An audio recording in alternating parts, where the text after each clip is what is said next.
Team India के ODI selection के 4 बड़े फैसले ने चौंकाया। गंभीर और आगाकर पर भाई साहब इतने बड़े सवाल उठाया ना, जिसे सुनने के बाद अभी आपके होश उड़ जाएंगे। और अभी आप खुद बताओगे कि भाई साहब क्या ये जो सिलेक्शन हुआ है या फिर सही हुआ है फिर गलत हुआ है।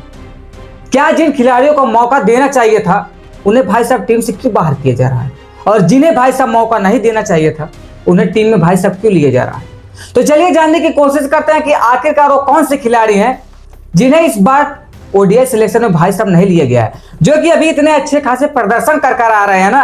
भाई साहब अगर उस खिलाड़ी के बारे में अभी आप जानोगे ना तो अभी आप खुद दंग रह जाओगे और अभी आप खुद बताओगे कि भाई साहब ये तो मेरा फेवरेट खिलाड़ी है, उसे क्यों बाहर कर दिया गया। तो चलिए जानने की कोशिश करते हैं कि आखिरकार भाई साहब पूरा मामला क्या है और यहाँ पर किस खिलाड़ी को यहाँ पर टीम से भाई साहब बाहर कर दिया गया है।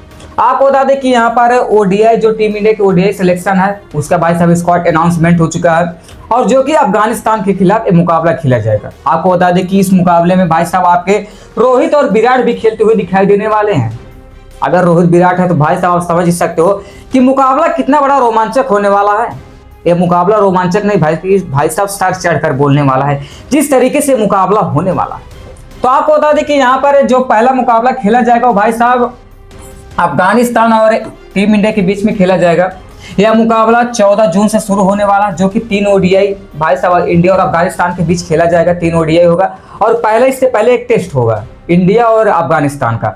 जब टेस्ट खत्म हो जाएगा तो उसके बाद यहाँ पर जो ओडीआई के मुकाबले खेले जाएंगे और जो पहला ओडीआई का मुकाबला होगा वह 14 जून को होगा और कहीं नहीं बल्कि धर्मशाला स्टेडियम में खेला जाएगा। वहीं पर जो दूसरा ओडीआई का भाई साहब मुकाबला होने वाला वह 17 जून को खेला जाएगा, वो भी कहीं और नहीं बल्कि लखनऊ के स्टेडियम में खेला जाएगा।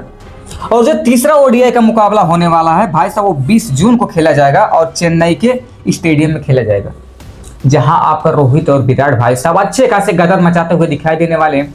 अभी आप देख सकते हो किस तरीके से भाई साहब यहाँ पर विराट कोहली भाई साहब रन बना कर आ रहे हैं। बंदा हर मुकाबले में रन बनाकर दे रहा है। इस तरीके से भाई साहब बल्लेबाजी कर रहा है ना कि सामने वाले गेंदबाजी खटिए खड़ी कर दे रहे हैं, इस तरीके से मार रहे हैं। खटिए क्या भाई साहब उनका करियर बर्बाद कर दे रहे हैं, इस तरीके से मार रहे हैं, रन बना रहे हैं।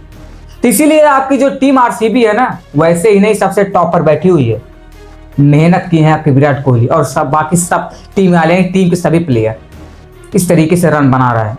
तो ऐसे में जो यहाँ पर सिलेक्शन हुआ है वह सिलेक्शन भाई साहब काफी अच्छा खासा भी हुआ है। लेकिन यहाँ पर जो सवाल उठाए जा रहे हैं चलिए आपको बताते हैं कि यहाँ पर किस खिलाड़ी पर सवाल उठाया जा रहा है कि क्या इन खिलाड़ी को भाई साहब सेलेक्ट करना चाहिए था। उससे पहले अगर स्क्वाड हम जान लेते हैं तो स्क्वाड में भाई साहब सबसे पहले शुभमन गिल आ जाते हैं, जो कि उन्हें कप्तान बनाया गया ओडीआई का, जहां पर कहा जा रहा था कि इस मुकाबले में आपके श्रेयस अय्यर को कप्तान बनाया जा सकता है, केएल राहुल को कप्तान बनाया जा सकता है, ईशान किशन को कप्तान बनाया जा सकता है। इस तरीके से काफी सवालों भाई साहब उठ रहे थे, लेकिन यहाँ पर लास्ट में भाई साहब सबसे यहाँ पर शुभमन गिल को कप्तान बनाया जाता है। उसके बाद भाई साहब द हिटमैन रोहित शर्मा आ जाते हैं, गजब की बल्लेबाजी भाई साहब कर रहे हैं। और आईपीएल के भी मुकाबले मुंबई इंडियंस की तरफ से ना भाई साहब अच्छे खासे रन बनाए हैं। जिस मुकाबले में आपके रोहित शर्मा खेलते थे उस मुकाबले में आपकी मुंबई इंडियंस की टीम जीतती थी, नहीं खेलते तो नहीं जीतती थी। कुछ मुकाबले भाई साहब इंजर्ड चल रहे थे, इसी वजह से बैठ गए थे, तो आपके मुंबई इंडियंस की टीम मुकाबले हारते हुए जा रहे थे। इस वजह से भाई साहब यहाँ पर रोहित शर्मा जो है ना वो भाई साहब सामने वाले गेंदबाज की ना धज्जियां खड़ा करके रख देंगे, जिस तरीके से अभी फॉर्म में है। उसके बाद किंग कोहली यानी कि विराट कोहली भाई साहब गजब की बल्लेबाजी कर आ रहा है विराट कोहली। इनके बारे में क्या ही कहना, ये तो अपने आप में भाई साहब खुद ही एक भाई साहब महान बल्लेबाज है। उसके बाद श्रेयस अय्यर गजब की बल्लेबाजी कर आ रहे हैं। इन्हें भाई साहब वाइस कप्तान बनाया गया इस मुकाबले में। कप्तान नहीं बनाया गया, कप्तान की चर्चा चल रही थी लेकिन कप्तान नहीं बनाया गया। उसके बाद विकेट कीपर के रूप में भाई साहब केएल राहुल आ जाते हैं, अच्छे खासे बल्लेबाजी कर रहे हैं आपके भाई साहब यहाँ पर दिल्ली कैपिटल्स की तरफ से। ईशान किशन गजब के फॉर्म में भाई साहब एसआरएच की तरफ से, हर मुकाबले में बंदा कुछ ना कुछ रन मार के दे रहा है। इससे पहले T20 जो वर्ल्ड कप हुआ था उसमें गजब की बल्लेबाजी कर रहे थे। तो यहाँ पर जो सिलेक्शन हुआ अच्छे खासे हुए, ऐसा नहीं सिलेक्शन भाई साहब खराब हुआ है, लेकिन हाँ उन खिलाड़ियों के बारे में भाई साहब खराब हुआ जिससे मैं अभी आपको आगे बताने वाला हूँ। उसके बाद हार्दिक पांड्या आपको बता दूं कि मुंबई इंडियंस में भले उनका इस सीजन बल्लेबाजी और गेंदबाजी में रन और विकेट नहीं ले पा रहे हैं ना, लेकिन बंदा टीम इंडिया की तरफ से अच्छा खासा हमेशा करता है और हमेशा करता हुआ आता है। टीम इंडिया के लिए भाई साहब वो विकेट भी निकाल कर देता है और बल्ले से रन भी बना कर देते हैं। इस तरीके के आपके हार्दिक पांड्या खिलाड़ी है। हाँ, वो थोड़ा भी उनके भाई साहब डाउनफॉल उनका चल रहा है, तो इससे में आदमी बोल रहे हैं कि नहीं रन बना रहे हैं, लेकिन जब जब टीम इंडिया के लिए खेलता है बंदा तब अच्छे अच्छे खासे रन बना कर देता है। उसके बाद नीतीश कुमार रेड्डी आ जाते हैं, गजब के भाई साहब खेल कर आ रहे हैं। वाशिंगटन सुंदर, हर्ष दुबे भाई साहब यहाँ पर आ जाते हैं। वहीं अगर हम बॉलर की बात करें तो भाई साहब कुलदीप यादव, अर्शदीप सिंह, प्रसिद्ध कृष्णा, प्रिंस यादव और यहाँ पर, और उसके बाद भाई साहब यहाँ पर गुरनूर बरार आ जाते हैं। तो ये कुछ भाई साहब स्क्वाड रहने वाला है, 15 प्लेयर का स्क्वाड रहने वाला है। बाकी आपको क्या लगता है कि स्क्वाड में किसे लेना चाहिए था, किसे नहीं? और चलिए जानते हैं कि आखिरकार किस भाई साहब प्लेयर को यहाँ पर मौका देना चाहिए था और किसे नहीं देना चाहिए था। आपको बता दो कि यहाँ पर जो भाई साहब सिलेक्शन किए गए, नंबर 1 सिलेक्शन जो किया गया, यहाँ पर प्रिंस यादव को जो मौका दिया गया ना, गजब का मौका दिया गया। तो यहाँ पर कोई सवाल नहीं उठता आपके प्रिंस यादव को लेकर। अच्छे खासे आपके एलएसजी की तरफ से भाई साहब विकेट निकाल कर दे रहे हैं। बंदा आपको बता दें कि 12 मुकाबले में यहाँ पर 16 विकेट निकाला है। इस तरीके से विकेट निकाल कर दे रहे हैं। और आपके एलएसजी की तरफ से आपको बता दूं ना, एक लौते ऐसे गेंदबाज है जो नंबर 1 गेंदबाजी कर रहे थे आपके एलएसजी की टीम में। तो यहाँ पर इनके सिलेक्शन को लेकर नो डाउट, मतलब इनका सिलेक्शन जो हुआ अच्छे खासा, मतलब अच्छे प्रकार से हुआ, क्योंकि यहाँ पर इनका सिलेक्शन होना ही था ना। क्योंकि जो आपके जसप्रीत बुमराह है भाई साहब, उन्हें आराम दिया गया है, क्योंकि सामने भी 2027 का वर्ल्ड कप है और इसीलिए उनको आराम दिया गया है आपके जसप्रीत बुमराह को। इसीलिए यहाँ पर आपके प्रिंस यादव का खेलना तय माना जा रहा था, क्योंकि प्रिंस यादव अच्छे खासे गेंदबाजी कर आ रहा है और आपके बुमराह की जगह भाई साहब फिट अच्छे तरीके से बैठ रहे थे। तो यहाँ पर जो सिलेक्शन अच्छा खासा हुआ है। उसके बाद जो सवाल उठाया जा रहा है वो किसी ऊपर नहीं, बल्कि भाई साहब हर्ष दुबे के ऊपर सवाल उठाया जा रहा है, इनके ऊपर सवाल उठाया जा रहा है लेकर। आपको बता दें कि जो यहाँ पर हर्ष दुबे हैं, उन्होंने रणजी ट्रॉफी 2024-2025 में के एक ही सीजन में उन्होंने शानदार भाई साहब विकेट लिया, यानी कि 69 विकेट लिया।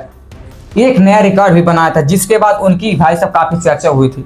आपको बता दें कि वहीं फर्स्ट क्लास में भाई साहब इन्होंने 97 विकेट लिया है। गेंदबाजी अच्छी खासी, ऐसा नहीं गेंदबाजी नहीं खराब, इनकी मतलब भाई साहब खराब है, गेंदबाजी अच्छी खासी। लेकिन क्या इनकी जगह पर भाई साहब अक्षर पटेल को मौका दिया जाना चाहिए था? क्या इनकी जगह पर भाई साहब रविंद्र जडेजा को मौका दिया जाना चाहिए था? ना तो भाई साहब मतलब टेस्ट में आपके रविंद्र जडेजा और अक्षर पटेल को मौका दिया गया, और ना ही ओडीआई में मौका दिया गया। तो सवाल यहाँ पर ये उठ रहा है कि क्या इनकी जगह पर भाई साहब किसी एक मुकाबले में इनको मौका देना चाहिए था? ना भाई साहब इन्हें टेस्ट में मौका दिया, ना ही ओडीआई मौका दिया, और इन्हें दोनों में मौका दिए हैं। भाई साहब रविंद्र जडेजा और अक्षर पटेल ना बहुत गजब के प्लेयर हैं। वैसे ही टीम इंडिया अभी तक नहीं जीती है, इनका सबसे ज्यादा योगदान रहता था, जो कि गेंदबाजी भी अच्छी खासी करते थे, बल्लेबाजी भी अच्छे खासी करते थे। तो यहाँ पर सवाल इसीलिए उठ रहा है कि यहाँ पर आपके जो रविंद्र जडेजा और अक्षर पटेल को भाई साहब मौका देना चाहिए था। अगर टेस्ट में नहीं देते तो ओडीआई में देना चाहिए था, ओडीआई में नहीं देते टेस्ट में मौका देना चाहिए था। एक मुकाबले भाई साहब उन्हें मौका देना चाहिए था। यहाँ पर हर्ष दुबे को दोनों मुकाबले भाई साहब मौका दिए, टेस्ट में भी और यहाँ पर ओडीआई में भी। बाकी आपको क्या लगता है अपनी राय जरूर बताइएगा। उसके बाद अगर हम बात करें यहाँ पर भाई साहब सबसे बड़ा जो सवाल उठ रहा है वहां पर भाई साहब आकिब नबी को लेकर उठ रहा है। आपको बता दें कि आकिब नबी एक ऐसे प्लेयर है ना जो भी डोमेस्टिक में अच्छे खासे खेल कर आ रहा है। आपको बता दो कि बंदा 2 सीजन में 41 मैच में ना 156 विकेट लेकर आ रहा है, और इसी विकेट की वजह से इनका इतनी ज्यादा चर्चा हुआ है ना, जिसे सुनने के बाद भाई साहब अच्छे यहाँ पर लोग कह रहे थे यहाँ पर आकिब नबी को मौका देना चाहिए था, और पूरा कन्फर्म हुआ था कि इनको भाई साहब मौका दिया जाना चाहिए था। लेकिन वही लास्ट में होता है ना कि सिलेक्शन के दौरान इनकी जगह पर भाई साहब यहाँ पर गुरनूर बरार को मौका दे दिया गया था। गुरनूर बरार जो कि अभी गुजरात टाइटंस के स्क्वाड में, लेकिन भाई साहब 2026 में खेलने को नहीं पाए हैं। इन्हें टेस्ट और ओडीआई दोनों मौका दिया गया था, जो कि अभी फर्स्ट क्लास में आपको बता दो कि 18 मैच में भाई साहब 52 रन मतलब 52 विकेट निकाल कर आ रहे हैं। ऐसा नहीं विकेट अच्छा खासा नहीं निकल, विकेट निकाले हैं, गजब के विकेट निकाले हैं। लेकिन यहाँ पर जिस तरीके से आकिब नबी भाई साहब विकेट निकाल कर आ रहे थे, ऐसे में इनको मौका बनता था, चाहे टेस्ट में भाई साहब खिलाते या ओडीआई में, एक जगह पर इनको मौका देना चाहिए था। और यही मैं नहीं, यहाँ पर भाई साहब जो तमाम दिग्गज बड़े बड़े क्रिकेटर वो भी कह रहे हैं कि इन्हें मौका देना चाहिए था। ये मैं अपने तरफ से नहीं कह रहा हूँ कि इन्हें भाई साहब मौका नहीं देना चाहिए था। बड़े बड़े क्रिकेटर भाई साहब आकाश पाल चोपड़ा तक कह रहे हैं कि इन्हें मौका देना चाहिए था। जिस तरीके से अभी फर्स्ट क्लास से विकेट निकल कर बंदा भाई साहब 156 विकेट निकल कर आया, कुछ मायने रखता है 156 विकेट। बाकी आपको क्या लगता है कि यहाँ पर जो गुरनूर भाई साहब बरार को दोनों में टेस्ट और ओडीआई में मौका दिया था, क्या भाई साहब उनकी जगह पर एक भी मुकाबले में डिजर्व नहीं करते थे? ना ओडीआई में डिजर्व करते थे, ना टेस्ट में, कम से कम एक में तो मौका देना चाहिए था। बाकी आपकी क्या राय है, अपनी राय जरूर बताइएगा। जो भाई साहब सवाल उठ रहे हैं मैंने आपको भाई साहब वही बताया है। बाकी आपको क्या लगता है कि इन्हें मौका देना चाहिए था? अपनी राय जरूर बताइएगा। बाकी अधिक जानकारी चाहिए तो इस वीडियो में क्लिक करके देख सकते हैं। मिलते हैं नेक्स्ट वीडियो में, तब तक के लिए जय हिंद, जय भारत, वंदे मातरम।